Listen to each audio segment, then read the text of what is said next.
देखो last class में मैंने ये बोला था कि exact atomic radius of an isolated atom can not be determined, याद है? क्यों नहीं? क्योंकि इक्वल नेचर होता है वेव नेचर और पार्टिकल क्लाउड नेचर, तो उसका जो एग्जैक्ट बाउंड्री बनाना पॉसिबल नहीं है।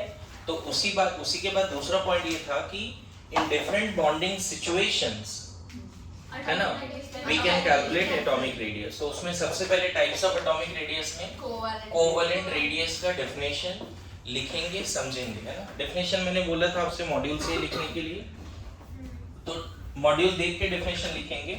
मैं आपको समझा देता हूँ क्या है कोवलेंट रेडियस, है ना। Half of the internuclear distance between to covalently bonded atom, है ना, identical atom, covalently bonded identical atom. जैसे A और A आपस में शेयरिंग से बॉन्ड बना लिया, शेयरिंग से बॉन्ड बना लिया। मान लेते हैं A का साइज ये है और ये वाला A का साइज ऐसा, दोनों A है, दोनों शेयरिंग से बॉन्ड बना लिया। तो इस केस में और सिंगल बॉन्ड बनाया, डबल भी नहीं बनाया, सिंगल बॉन्ड है। A और A के बीच में क्या है? तो ये जो डिस्टेंस है covalent radius of A, covalent radius of A d/2। मैंने क्या भी बोला definition, it is the half of the internuclear distance, half of the internuclear distance between क्या, है ना, यहाँ लिखा हुआ है covalent radius is half of the internuclear distance between to singly bonded homo atoms, identical atoms. बात समझ रहे हो? और अगर वो डिस्टेंस मान लो d आता है, यहाँ पे d क्या है, A और A के बीच का डिस्टेंस है, मतलब you can say this is bond length. दो बॉन्ड के बीच का, दो न्यूक्लियस के बीच का डिस्टेंस ही बॉन्ड लेंथ कहलाता है। तो bond length bye 2, covalent bond length bye 2 is the covalent radius of A। Covalent bond length bye 2 is the covalent radius of A। ये डेफिनेशन समझ में आ रहा है सबको? Covalent radius of A। जैसे एग्जांपल में अगर मान लो H एटम है, दो H एटम जुड़ गया, HH बॉन्ड, तो हम बोल सकते हैं covalent radius of hydrogen is क्या, अगर ये डिस्टेंस तुम्हारा x है तो क्या बोल देंगे, x वेक्टर। मान लो Cl जुड़ गया, ऐसा शेयरिंग है, दिख रहा है यहाँ पे शेयरिंग है। यहाँ पे जो डिस्टेंस अगर y आ रहा है तो कोवलेंट रेडियस ऑफ क्लोरीन कितना बोल देंगे, होमो एटम्स। समझ में आ रहा है? अब मान लेते हैं एक नया चीज सीखो यहाँ पे। मान लेते हैं ये सॉल्व करके सपोज 5 एंगस्ट्रॉन आया, मान लेते हैं, हम लोग एंगस्ट्रॉन समझते हैं, 1 एंगस्ट्रॉन 10⁻⁻10 मीटर होता है, याद है, पढ़ा है कभी। और ये मान लेते हैं सॉल्व करके 7 एंगस्ट्रॉन आया सपोज। अब ऐसा तो होता नहीं बच्चे कि सिर्फ H और H आपस में बॉन्ड बनाता है, सिर्फ Cl ही बॉन्ड बनाता है, HCl भी तो बॉन्ड बनाता है। बोलो, अब अगर HCl बॉन्ड बनाएगा, ठीक है, H और Cl अगर ये बॉन्ड बनाएगा, तब इंटरन्यूक्लियर डिस्टेंस क्या बोलोगे, तब इंटरन्यूक्लियर डिस्टेंस क्या बोलोगे? देखो, इसका कोवलेंट रेडियस कितना है, 5, और इसका कोवलेंट रेडियस कितना है इंडिविजुअली, 7। तो यहाँ पे हम बोल सकते हैं जो डिस्टेंस है ना, covalent radius of hydrogen plus covalent radius of chlorine. बात समझ रहे हो?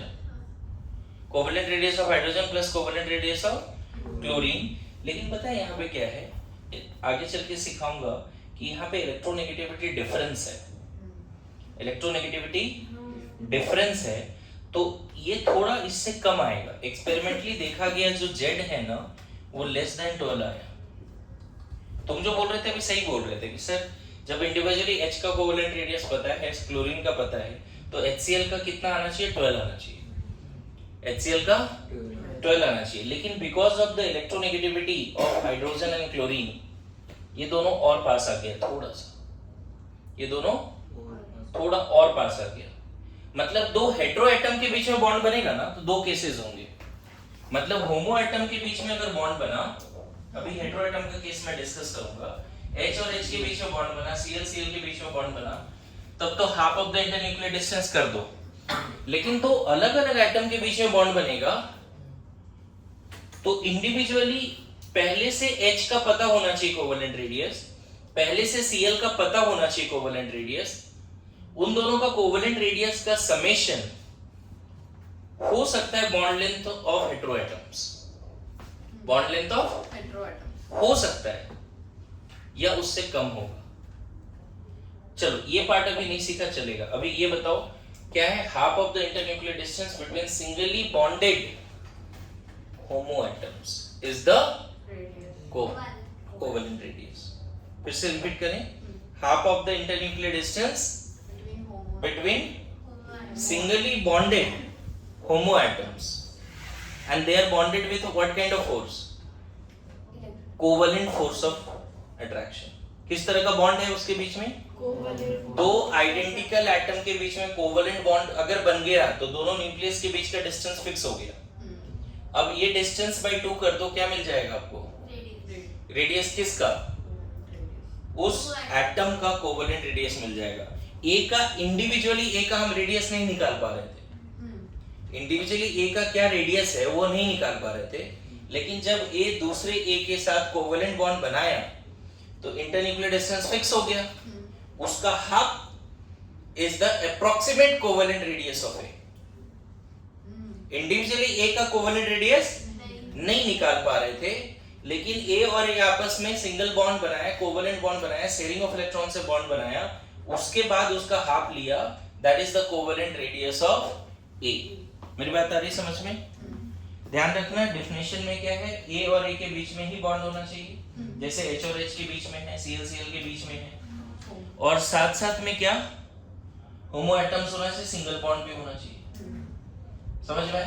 तो पीरियोडिक टेबल में जितना भी एलिमेंट है सब अगर आपस में जुड़ रहा है, हालांकि सब जुड़ेगा नहीं आपस में, आपको पता है इनर गैस कभी आपस में जुड़ता नहीं, तो सारे एटम जो भी एटम आपस में कोवेलेंट बॉन्ड की वजह से जुड़ रहा है उन सारे एटम का कोवेलेंट रेडियस हम निकाल सकते हैं। मेरी बात आ रही समझ में? लिखो, सी whenever covalent bond is formed between two hetero atom, क्या होता है उस केस में? अभी होमो एटॉमिक के बीच में कोवेलेंट बॉन्ड था, तो यहाँ पे एक फॉर्मूला रखना पड़ेगा आपको, ठीक है? अगर मान लो A और A जुड़ा, कोवेलेंट बॉन्ड बन गया, ऐसे सिचुएशन है ये दोनों जुड़ गया, कोवेलेंट बॉन्ड बन गया, बोलो। और यहाँ पे हम क्या बोल सकते हैं, d1/2 is the covalent radius of A, बोल दें? अच्छा, दूसरा केस है B और B जुड़ गया, तो इस तरह से B और B जुड़ गया, बन गया कोवेलेंट रेडियस। यहाँ पे डिस्टेंस मान लो d2 लेते हैं, तो d2/2 क्या हो जाएगा, कोवेलेंट रेडियस ऑफ B हो जाएगा क्या? बोलो, कोवेलेंट रेडियस ऑफ B हो गया। अब देखो ये तीसरा केस क्या है बच्चे, जब A और B जुड़ा है ना, A और B जुड़ा, ऐसे A है मान लेते, B थोड़ा बड़े साइज का ले लेते हैं, ऐसे जुड़ गया मान लो, यहां जो डिस्टेंस है d3, ये d3 क्या है, d3 is nothing but bond length of A and B। A and B के इंटरन्यूक्लियर डिस्टेंस कितना है, d3, बोलो। होमो एटम्स के बीच में जब बॉन्ड बना तो सिंपली जो डिस्टेंस है internuclear distance by 2 is the radius of A, radius of B। लेकिन जब वही A और B अलग अलग एटम बॉन्ड बनाया, तब यहाँ पे दो केस है बच्चे। पहला case, when AB bond is non polar, non polar मतलब यहाँ कोई पोलैरिटी नहीं है, इसका मतलब है इलेक्ट्रोनेगेटिविटी, आगे सीखोगे, electronegativity of A and B approximately same. इस केस में पता है तुम d3 क्या बोल सकते हो, covalent radius of A plus covalent radius of B।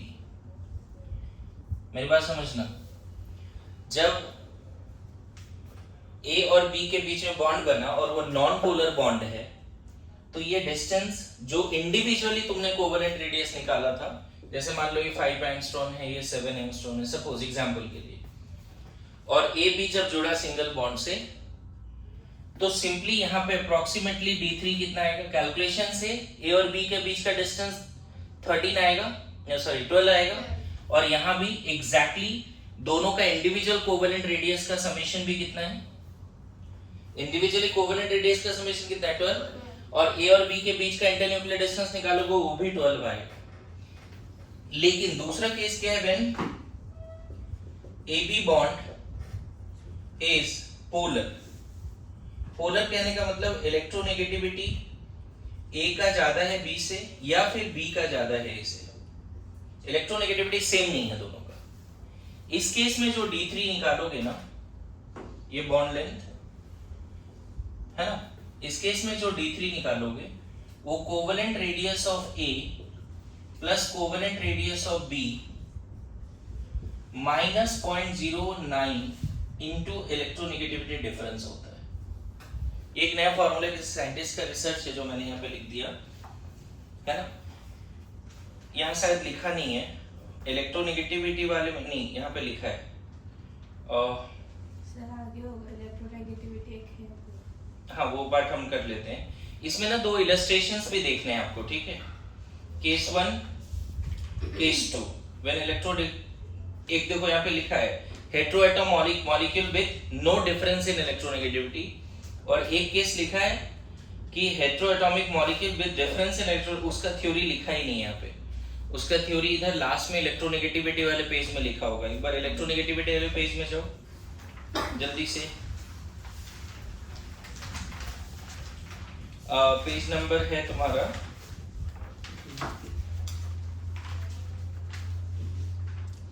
इसमें भी ये हाँ 18 तो है, बट इसमें भी वो फॉर्मूला नहीं दिख रहा है जो इस फॉर्मूला का हम बात कर रहे हैं। कोई नहीं, मैंने लिखा दिया, यहाँ लिख लो, है ना? वो फॉर्मूला यहाँ नहीं दिख रहा है, यहाँ पे लिख लो। मैं ये बोलना चाह रहा हूँ बच्चे कि जब बॉन्ड पोलर होता है ना, तो वहां पे ए और बी के बीच में कोवेलेंट बॉन्ड तो है, बट यहाँ पे पोलैरिटी भी आ जाती है। पोलैरिटी आने का मतलब इलेक्ट्रोस्टैटिक अट्रैक्शन हो जाता है, मतलब कोवेलेंट बॉन्ड से भी दोनों एटम पास आया और आयनिक बॉन्ड से भी दोनों एटम पास आया, तो दोनों का जो इंडिविजुअल कोवेलेंट रेडियस का समेशन है उससे भी कम हो जाएगा AB का इंटरन्यूक्लियर डिस्टेंस। मतलब एक्सपेरिमेंटली हो सकता है ये आपको 11 दिखे, और एक्चुअल में कोवेलेंट रेडियस का समेशन कितना है? 12। तो देखो 12 माइनस समथिंग, ये पूरा सॉल्व करके कितना आएगा? 11। For heteroatom, if heteroatoms are connected with covalent bond, the internuclear distance will be how much? If heteroatoms are connected with covalent bond, internuclear distance how much? Summation of their individual covalent radius when bond is non-polar. But when bond is polar, the internuclear distance between heteroatom having covalent bond is summation of summation of covalent radii of individual minus something. Minus something is what?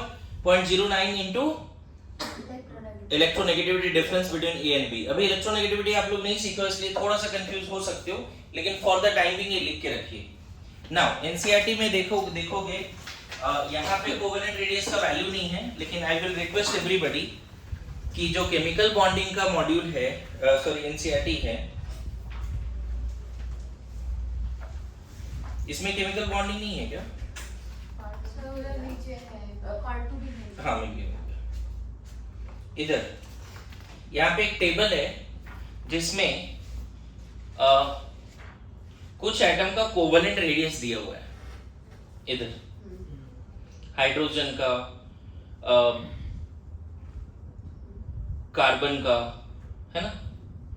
ये values अभी हम लोग table में लिख देंगे। यहाँ पे कुछ कुछ एटम का कोवेलेंट रेडियस, पहले इतना लिख लीजिए जल्दी। मैंने यहाँ क्या समझाया? अनन्या तुम समझाओ मेरे को एक बार अभी। क्या समझाया अभी पूरे दिन में?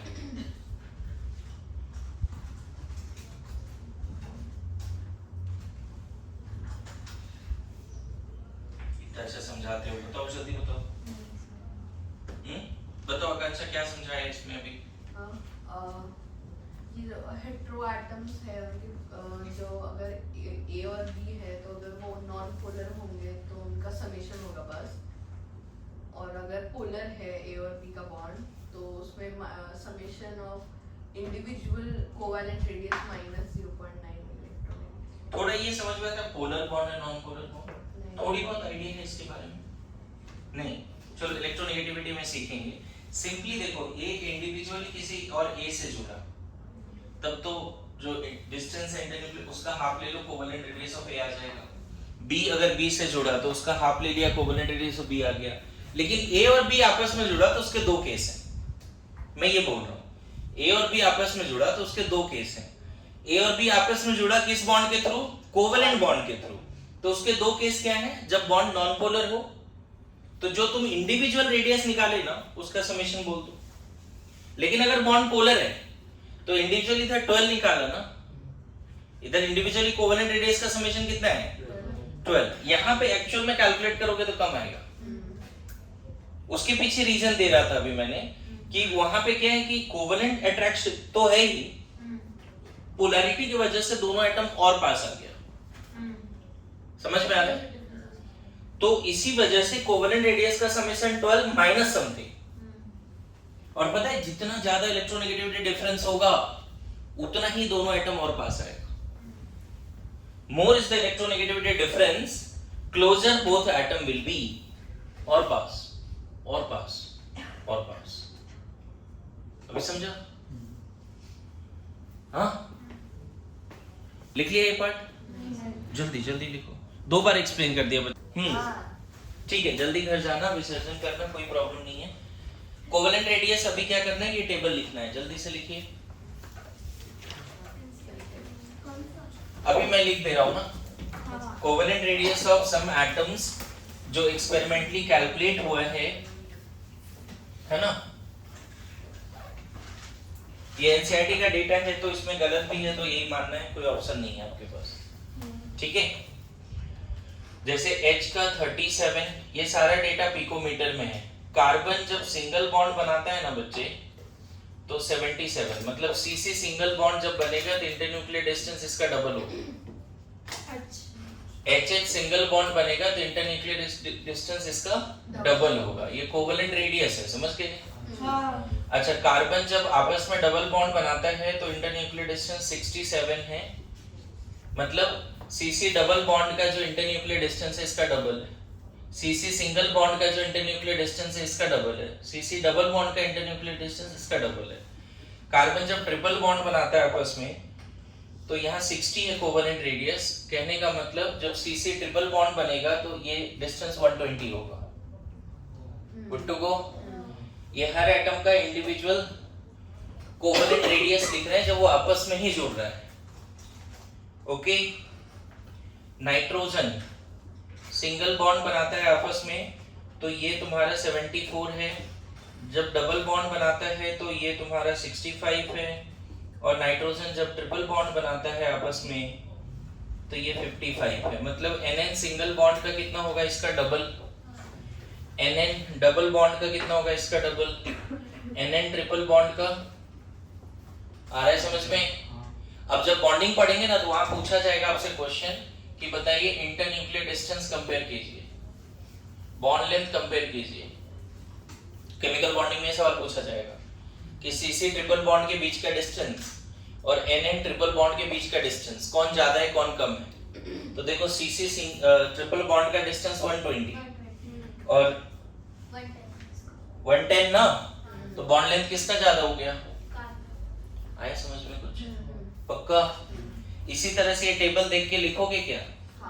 तो ये टेबल होमवर्क है, केमिकल बॉन्डिंग में मिलेगा, देख लेना। लिखना है। इनफैक्ट ये तीनों टेबल लिख के रख यहीं पर, लेकिन ये तो थोड़ा बहुत याद रहे तो ज्यादा अच्छा है। ओके, बोलो। जगह छोड़िए, इसको लिखना शुरू कीजिए जल्दी। देखो हर एनसीईआरटी का अलग अलग पेज नंबर होता है। ये 108 है, न्यू वाले एनसीईआरटी शायद है ये, है ना? तो ये तुम्हारे नोट्स में होने चाहिए। क्लियर है? कुछ एटम का हमने कोवेलेंट रेडियस यहाँ पे लिख दिया है। ओके, तुम्हारा भी मन क्यों नहीं कर रहा पढ़ने का?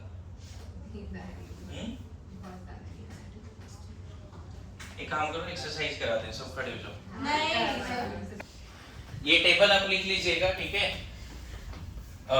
इनफैक्ट वहां 3 टेबल है, एनसीईआरटी से देख के उसको लिख लो। So this is all about covalent radius, है ना? अब हम बात करते हैं मेटालिक रेडियस का। मेटालिक रेडियस, देखो मेटालिक रेडियस, जैसे मान लो एक आयरन का पीस है, आयरन के पीस के अंदर ना आयरन एटम इस तरह से अरेंज्ड होते हैं, they are in contact with each other and they are forming close packed crystalline solid, close packed crystalline solid, समझ गए? इस तरह से अरेंज होते हैं and they are forming close packed crystalline solid. तो inside the solid crystal दो adjacent atom के बीच का जो internuclear distance है उसका by 2 is the metallic radius. मेरी बात समझ रहे हो? It is the half of the distance between, क्या लिखा है? Half of the internuclear distance between two adjacent metallic atoms in crystalline structure. Crystalline structure मतलब समझ रहे हो? Crystal lattice. Solid iron के दो adjacent atom के बीच का, अच्छा यहाँ sharing नहीं है, बस they are in close contact. Metallic bond क्या होता है उसका कंसेप्ट बाद में सीखेंगे, लेकिन ये बताओ आयरन देखते हो कितना हार्ड है, हेवी है, तो एक आयरन क्रिस्टल में बिलियंस ऑफ आयरन एटम होंगे। Good to go. सिल्वर का जो ऑर्नामेंट या गोल्ड का जो ऑर्नामेंट पहने हो उसमें कितने सारे आयरन एटम होंगे? सोचो, आयरन बोलो, gold atom and silver atom होगा। What is the force that holds all those atoms together? That is metallic bond. हर एटम को एक साथ होल्ड करके रखने के लिए जो फोर्स रिस्पॉन्सिबल है, कौन सा फोर्स है? मेटालिक बॉन्ड है। गुड टू गो।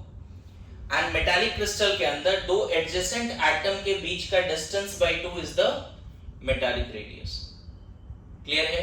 तो डेफिनेशन अगर आपने नहीं लिखा है तो लिख लो, it is the half of the distance between, क्या? It is the half of internuclear distance between two adjacent metallic atoms and crystalline lattice structure. ठीक है?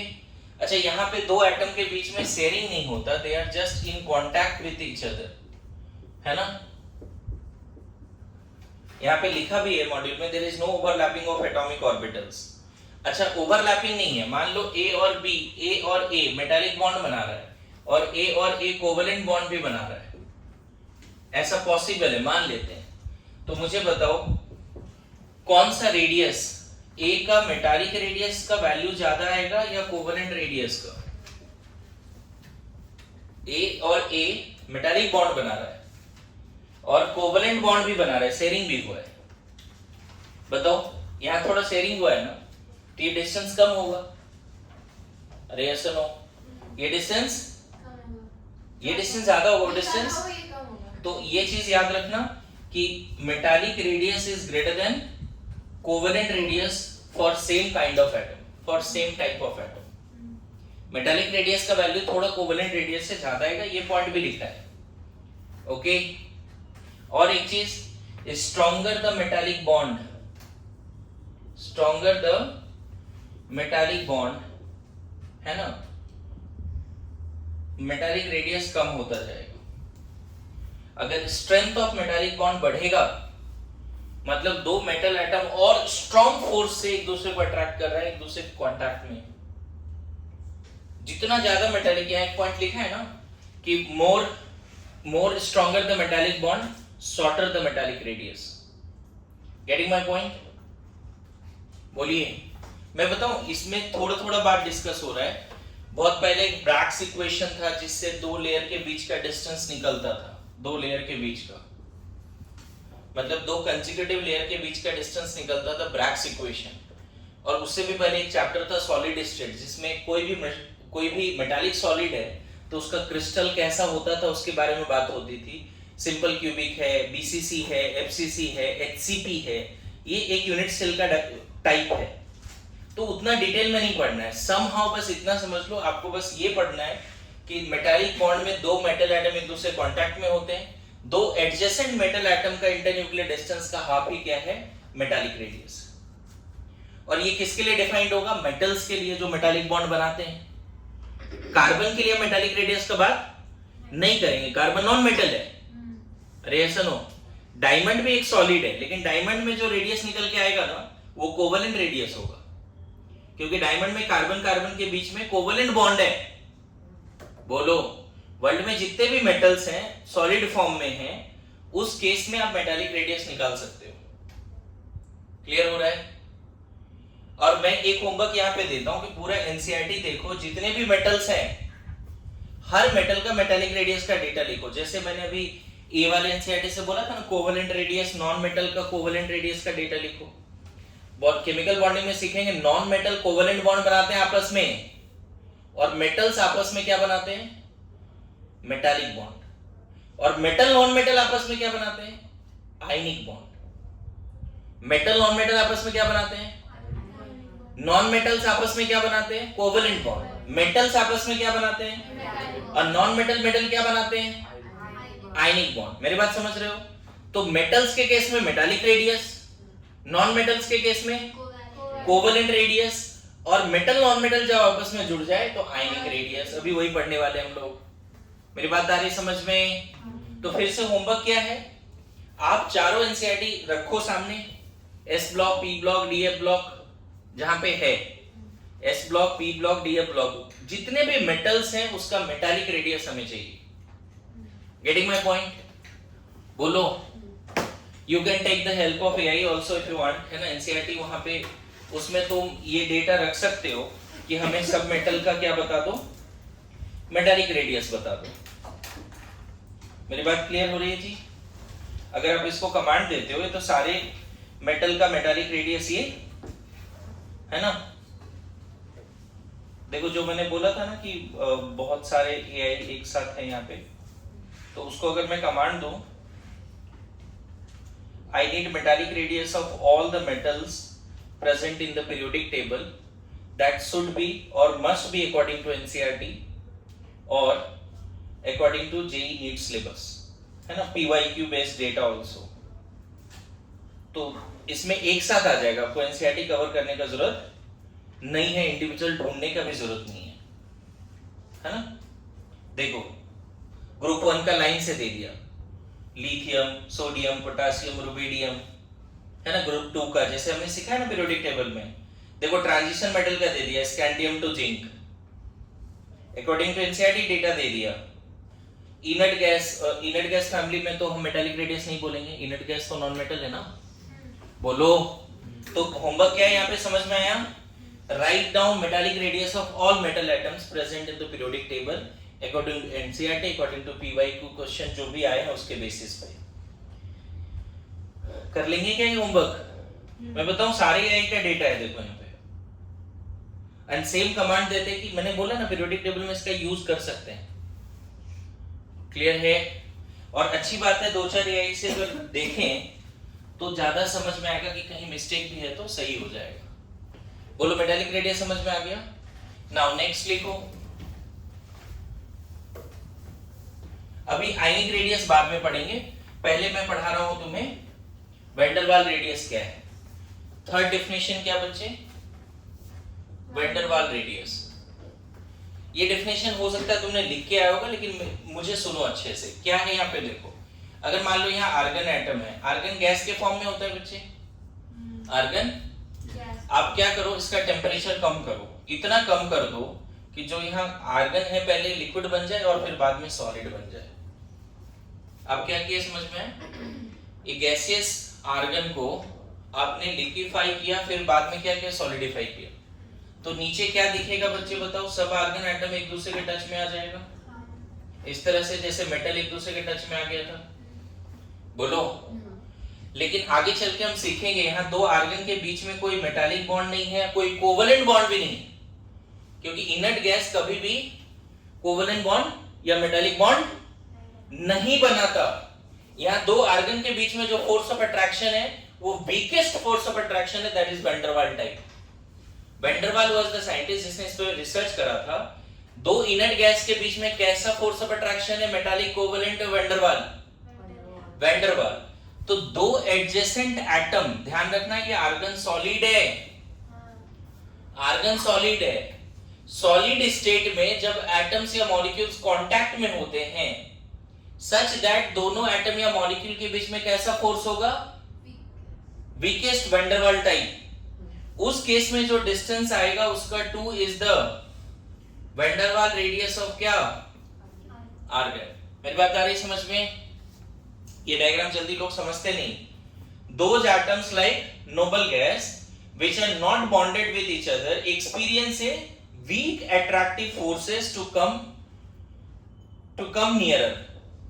आगे क्या लिख रहा है? The half of the distance between the nuclei of adjacently placed atoms in solid state of a noble gas is called van der Waal radius. ध्यान रखना, gaseous form में वैन डर वाल रेडियस नहीं निकलता, पहले inert gas को solidify करो।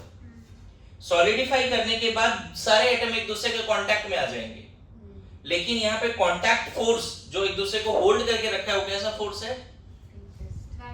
Van der Waals type है, weakest है। उस केस में जो डिस्टेंस आएगा दो एडजेसेंट एटम के न्यूक्लियस के बीच का, उसका half is the van der Waals radius. Good to गो? बोलो। दूसरा एक और डेफिनेशन देखो।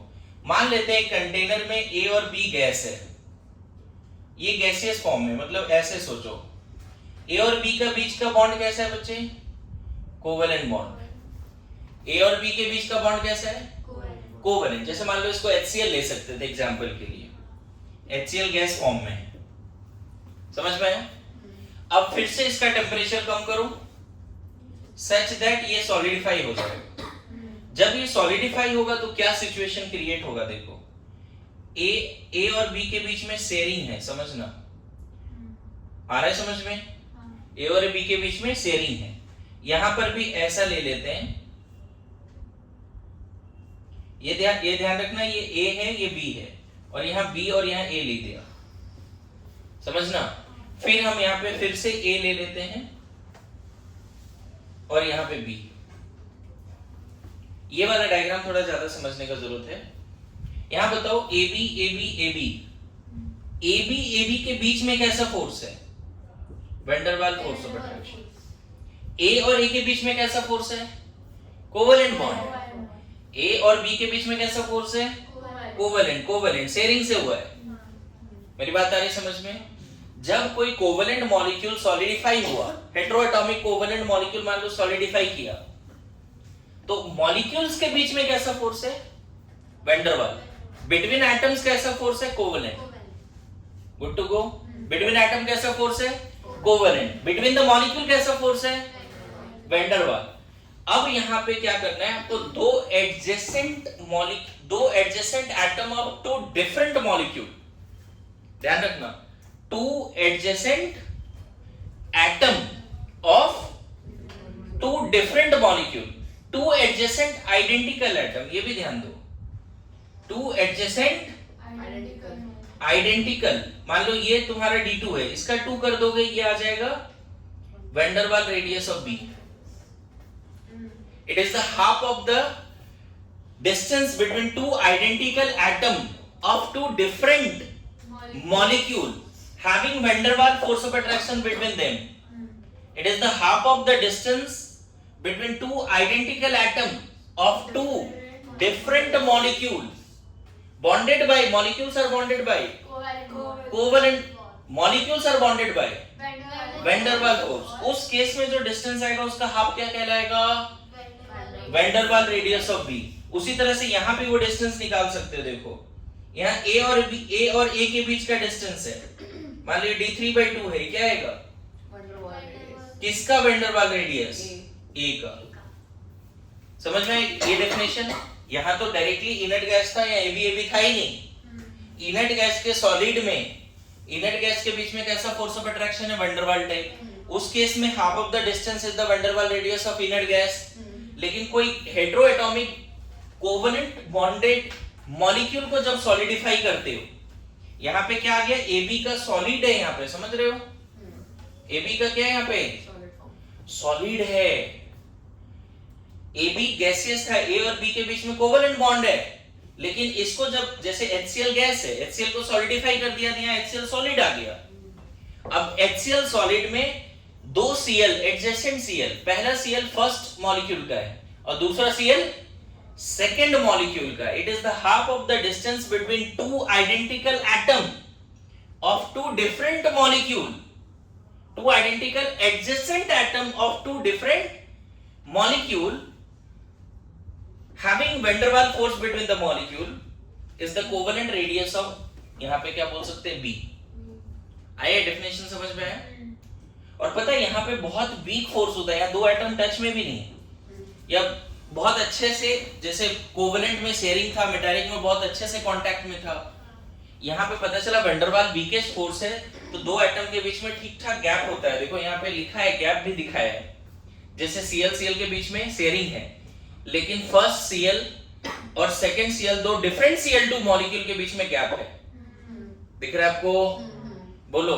तो यहाँ पे सारे पॉइंट्स पढ़ोगे ना, तो यहाँ पे एक अप्रोक्सीमेशन ये है बच्चे कि क्लोरीन क्लोरीन जब कोवेलेंट बॉन्ड बना लेता है, तो अगर इसका कोवेलेंट रेडियस क्लोरीन का मान लो 5 आता है, गौर करना, क्लोरीन क्लोरीन कोवेलेंट बॉन्ड बनाया, अब हम यहाँ क्या कर रहे हैं, फर्स्ट क्लोरीन और सेकंड, देखो ये वाला डिस्टेंस जो निकालोगे ना, first chlorine of first molecule, second chlorine of second molecule, ये जो डिस्टेंस निकालोगे बाय 2, ये लगभग 10 एंगस्ट्रॉम आता है। ऐसा देखा गया है क्लोरीन का कोवेलेंट रेडियस और क्लोरीन का van der Waals रेडियस, तो van der Waals radius is very almost double of the covalent radius. यहाँ पीछे लाइन लिखा है, अगर ये पेज पढ़ा होगा तो van der Waals radius is approximately twice of covalent radius. मैं फिर से बोल रहा हूं, यहां जो डिस्टेंस निकालोगे जिसके बीच में कोवेलेंट बॉन्ड है, ये अगर 5 आ रहा है, Cl Cl के बीच में कैसा बॉन्ड है, कोवेलेंट, और यहां पे Cl2 Cl2, दो adjacent Cl atom of two different molecule के बीच में कोई बॉन्ड नहीं है, two adjacent Cl of two different molecule के बीच में कोई बॉन्ड नहीं है, वो van der Waals force of attraction है इन दोनों के बीच में। उस केस में जो डिस्टेंस होगा सॉलिड स्टेट में, उसका half will be the van der Waals radius. So van der Waals radius is mostly defined for inert gases, और समटाइम्स कोई मॉलिक्यूल के लिए भी van der Waals रेडियस निकलेगा। van der Waals रेडियस हमेशा atom के लिए निकलेगा, लेकिन मॉलिक्यूल में भी निकाल सकते हैं। van der Waals रेडियस हमेशा एटम के लिए निकलेगा, लेकिन हम मॉलिक्यूल में भी निकाल सकते हैं van der Waals रेडियस। मेरी बात समझ में आ रहा है? इनर्ट गैस को सॉलिडिफाई करो, दो एडजेसेंट एटम के बीच का डिस्टेंस का हाफ ले लो, that is the van der Waals radius of inert gas. किसी कोवेलेंटली बॉन्डेड एटम से जो मॉलिक्यूल बनते हैं, जैसे HCl मॉलिक्यूल बना जिसमें H और Cl के बीच में शेयरिंग है, इसको सॉलिडिफाई करो। जैसे सॉलिडिफाई किया, दो adjacent identical atom of two different molecule जिसके बीच में कैसा फोर्स है, van der Waals, उसका half will be the van der Waals radius. देखो यहाँ पे B और B के बीच का डिस्टेंस ले रहे हैं, ये वाला B फर्स्ट मॉलिक्यूल का है और ये B सेकंड मॉलिक्यूल का है, और इन दोनों के बीच में, दोनों मॉलिक्यूल के बीच में कोई फोर्स स्ट्रॉन्ग नहीं है। इस केस में जो डिस्टेंस आएगा वो van der Waals radius of B कहलाएगा। यहाँ पे भी देखो, ये A और ये A किसका है, फर्स्ट मॉलिक्यूल का, और ये A सेकंड मॉलिक्यूल का है। दोनों मॉलिक्यूल के बीच का फोर्स क्या है, बहुत ही कम है, van der Waals टाइप है, उसका डिस्टेंस का half van der Waals radius of A। बोलो समझ में आया मेरा पार्ट? तो अभी क्या करना है आपको, एक बार ये पॉइंट्स पढ़ने van der Waals रेडियस का A से लेके मेरे पास JI तक पॉइंट दिख रहा है। देखो तो सारे पॉइंट्स पढ़ो तो जल्दी। तो क्या हम ऐसा बोल सकते हैं बच्चे कि अगर A के लिए कोवेलेंट रेडियस भी डिफाइंड है, मेटालिक रेडियस भी डिफाइंड है, hypothetical question, van der Waals radius भी डिफाइंड है, तो क्या हम बोल सकते हैं A का van der Waals रेडियस ज्यादा होगा then metallic radius and then covalent radius? बोलो होगा ऐसा? A का कौन ज्यादा होगा, सबसे ज्यादा van der Waals radius, then metallic radius and then covalent radius. बोलो आया समझ में? सेम एटम के लिए, जैसे मैंने बोला ना, सेम एटम अगर मेटालिक बॉन्ड भी बनाता है, van der Waals भी बनाता है, सॉरी कोवेलेंट भी बनाता है, कौन ज्यादा होगा, मेटालिक। उसी तरह से कोई एक हाइपोथेटिकल क्वेश्चन दे रहा हूं कि अगर मान लो क्लोरीन तो नॉन मेटल है, कोई ऐसा भी कोई ए एटम है जो वैंडरवाल कोवेलेंट आयनिक सब बना रहा है, तो सबसे ज्यादा कौन होने वाला है? वैंडरवाल। क्यों? क्योंकि दो ए एटम के बीच में अगर वैंडरवाल फोर्स है तो वीकेस्ट है, तो दोनों थोड़ा डिस्टेंस पे होगा। मतलब ऐसे सोचो ए और ए के बीच में अगर वैंडरवाल फोर्स है तो थोड़ा गैप मेंटेन है। अगर मेटालिक है तो दोनों कांटेक्ट में है, और कोवेलेंट है तो ऑब्वियसली इंटरन्यूक्लियर डिस्टेंस बाय 2 यहाँ पे सबसे ज्यादा आएगा। अरे ऐसा नहीं, यहाँ पे सबसे कम। आ गया समझ में?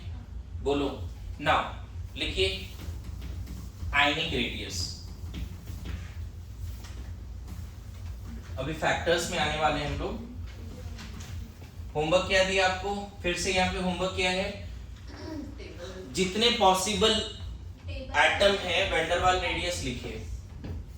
जैसे कोवेलेंट रेडियस पीरियोडिक टेबल में जो जो कोवेलेंट बॉन्ड बनाता है सबका कोवेलेंट रेडियस लिखिए, बोला ना। उसी तरह सारे इनर्ट गैस का क्या लिखना है? Write down the van der Waals radius of all possible atoms in solid state having van der Waals force. Okay, van der Waals radius आपको हर एटम का यहाँ लिखना है, उतना जगह छोड़ना है आपको, चलेगा? Now ionic radius. देखो आयनिक रेडियस इज लाइक कि इसको दो पार्ट में आपको कवर करना ही पड़ेगा, कि कैटायन भी होता है और एनायन भी होता है ना? कैटायन कैसे बनता है? जब ए इलेक्ट्रॉन लूज करता है तो कैटायन बन जाता है, बोलो। और कोई एटम अगर इलेक्ट्रॉन गेन करता है तो एनायन बन जाता है, यस और नो? तो हम इतना जरूर बोल सकते हैं कि कैटायनिक रेडियस इज जस्ट वही definition, it is the distance between nucleus and outermost electron of the cation inside the ionic bond। ऐसे बोल सकते हैं आयनिक रेडियस में, है ना? फैक्टर से पहले आयनिक रेडियस है। when an atom loses electron it converted into cation। Point as it is यहीं से पढ़ना है। एटॉमिक रेडियस, अब यहाँ पे बताओ रेडियस किसका ज्यादा होना चाहिए, ए का या ए प्लस का? कॉमन सेंस बताओ। अगर मैं बोलूं radius is the distance between nucleus and outermost electron, तो बताओ ए का रेडियस ज्यादा है या ए प्लस का है? ऑब्वियसली इसके पास इलेक्ट्रॉन कम है, इलेक्ट्रॉन क्लाउड थोड़ा लेस स्कैटर्ड होगा, डिस्टेंस कम आएगा। अच्छा, इसके पास प्रोटॉन भी बढ़ चुका है, इलेक्ट्रॉन कम हुआ मतलब शिल्डिंग कम हो गई, तो थोड़ा पास आ जाएगा ना इलेक्ट्रॉन क्लाउड। कैटायंस में electrons are attracted by strong force by the nucleus. Neutral atom में न्यूक्लियस और आउटरमोस्ट इलेक्ट्रॉन के बीच में फोर्स ज्यादा होगा या कैटायन में? न्यूट्रल एटम के केस में आउटरमोस्ट इलेक्ट्रॉन और न्यूक्लियस के बीच में फोर्स ज्यादा होगा या कैटायन के केस में? नहीं समझ रहे हो? न्यूट्रल एटम में ज्यादा फोर्स होगा न्यूक्लियस और आउटरमोस्ट इलेक्ट्रॉन में। क्या बात कर रहे हो? नहीं सर, क्योंकि इलेक्ट्रॉन नहीं न्यूट्रल में नहीं होगा, कैटायन में होगा, क्योंकि वो इलेक्ट्रॉन लूज करेगा तो फिर अट्रैक्टिव फोर्स न्यूक्लियस ए और ए प्लस के पास प्रोटॉन तो सेम है ना, प्रोटॉन कहाँ बदलता है? यहाँ अगर 11 प्रोटॉन है तो यहाँ भी 11 प्रोटॉन है। अगर मान लो मैं सोडियम का बात करूं और सोडियम प्लस का बात करूं, तो हम बोलेंगे सोडियम में 11 प्रोटॉन 11 इलेक्ट्रॉन को अट्रैक्ट कर रहा है, और यहाँ पे बोलेंगे 11 प्रोटॉन 10 इलेक्ट्रॉन को अट्रैक्ट कर रहा है। बताओ यहाँ 11 प्रोटॉन 11 इलेक्ट्रॉन को अट्रैक्ट कर रहा है, बताओ कहाँ ज्यादा अट्रैक्शन है? पक्का ना? ऐसा नहीं सोचना कि सर यहाँ पे चार्ज कम हो गया तो फोर्स कम हो गई। तुम ऐसे सोचो, छोड़ो हटाओ, तुम बताओ आउटर न्यूक्लियस में 11 प्रोटॉन है और सिर्फ एक इलेक्ट्रॉन को कंसीडर करो जो आउटर मोस्ट वाला है, यहाँ ज्यादा अट्रैक्शन होगा या फिर ओवरऑल यहाँ पे जो आउटरमोस्ट इलेक्ट्रॉन है उसको रिपल्सन कितने इलेक्ट्रॉन का मिल रहा है? 10 इलेक्ट्रॉन। और यहाँ पे जो आउटरमोस्ट इलेक्ट्रॉन है उसको रिपल्सन 9 इलेक्ट्रॉन का मिल रहा है। अरे यस नो? कैटायन में electrons are strongly attracted by nucleus. तो अगर अट्रैक्शन ज्यादा है तो ए का रेडियस क्या होगा? ज्यादा होगा या नहीं होगा? Cation always having smaller size with respect to their parent atom, always without any exception. उसी तरह से अगर +2 आ गया तो और कम रेडियस हो गया, +3 आ गया तो और कम रेडियस हो गया। उसी तरह से बताओ एनायन और न्यूट्रल एटम में रेडियस क्या होना चाहिए? B माइनस में ज्यादा होगा। Parent atom always smaller than, छोटा होगा और एनायन बड़ा होगा। Parent atom always smaller than their anion. और यहाँ पे जैसे जैसे नेगेटिव आएगा ना बच्चे, और ज्यादा रेडियस बढ़ जाएगा। बोलो है कि नहीं? तो यहाँ पे कैटायन में देखो क्या लिख रहा है, ये पूरे जज्बात एक बार पढ़ना है मेरे साथ। सब लोग मॉड्यूल देखो, वहां पे page number 13। When an neutral atom loses electron, it's convert into cation.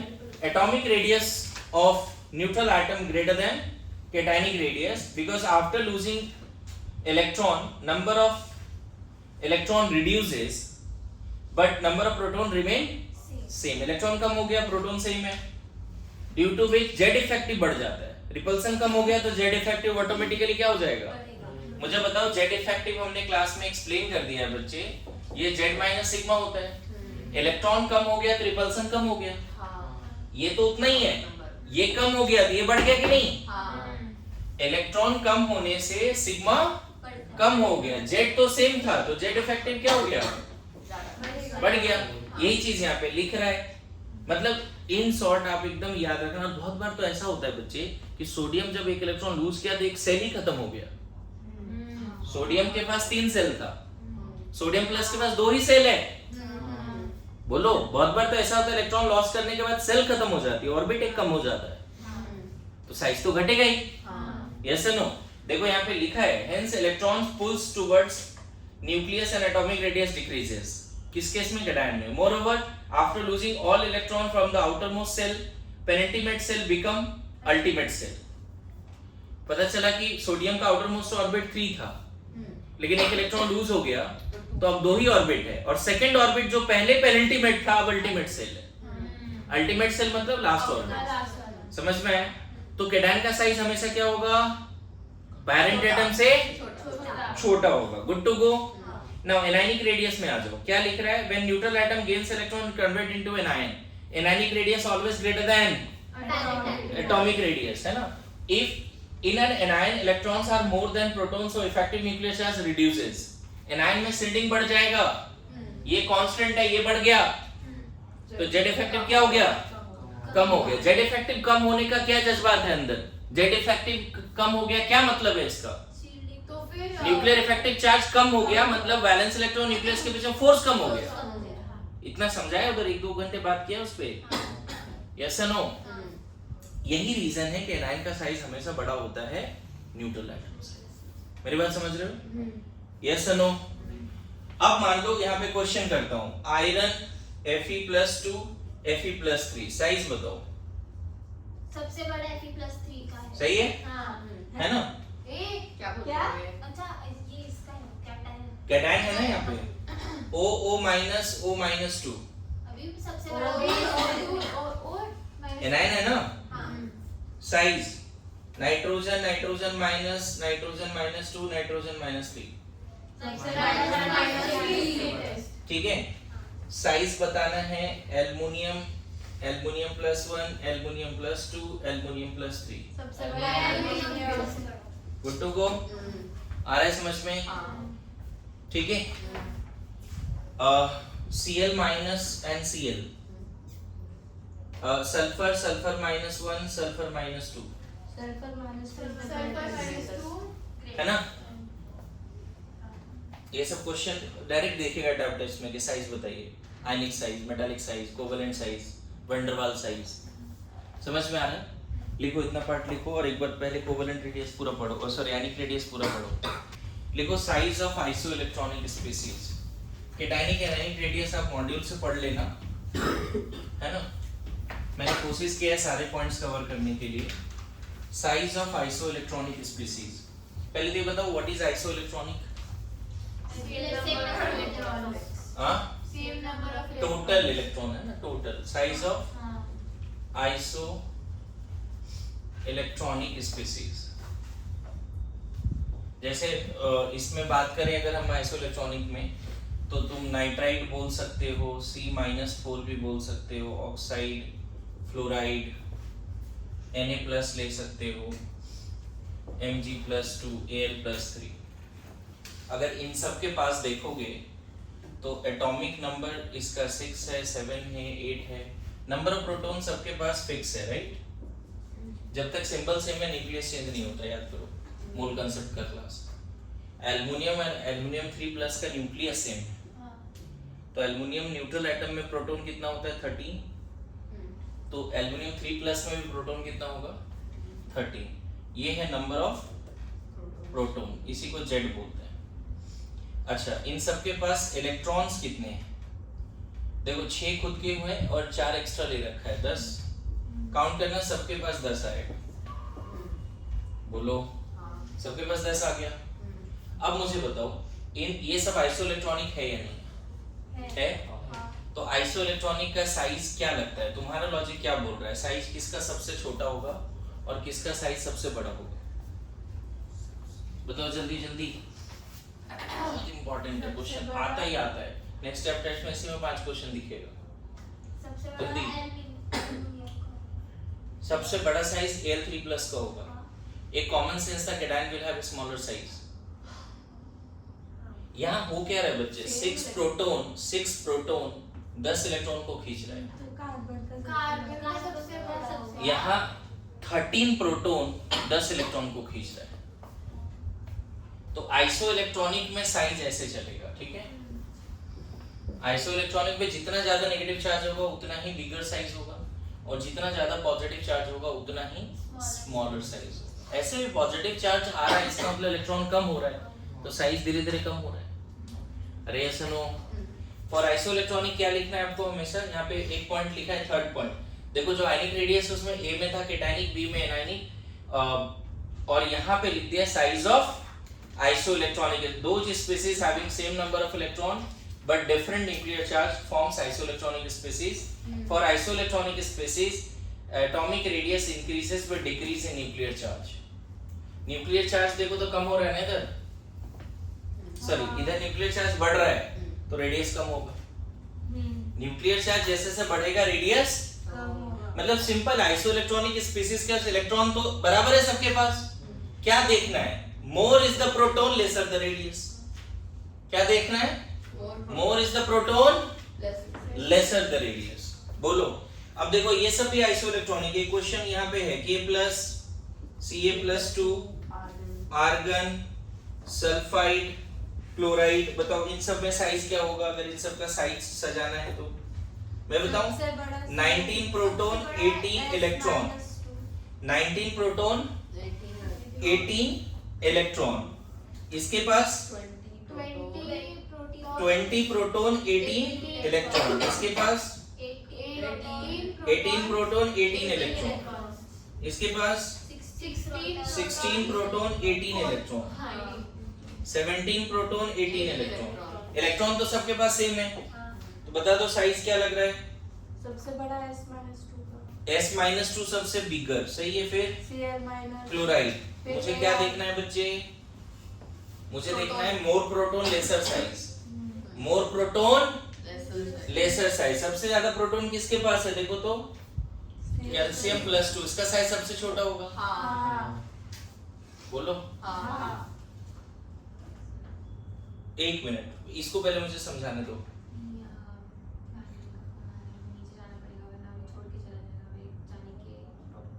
दो मिनट, कॉल कर लो। इधर सब लोग इधर फोकस करो। क्या दिख रहा है आपको? जितना ज्यादा प्रोटॉन होगा, पता है इसको भी यहाँ से हटा ही देते हैं। चलो इसके लिए हम वैन डर वाल रेडियस लेते हैं तो उसको नहीं करते। इन चारों में कंपेयर करो, आप इसको हटा देते हैं, इन चारों में कंपेयर करो। फिर K+ फिर Ca+, फिर K+ फिर Ca+2। आया समझ में? For isoelectronic what will be the size? Anion will have bigger size, cation will have smaller size. Simple ऐसे कांसेप्ट लगा सकते हैं। For isoelectronic more proton smaller size, for isoelectronic more proton smaller size.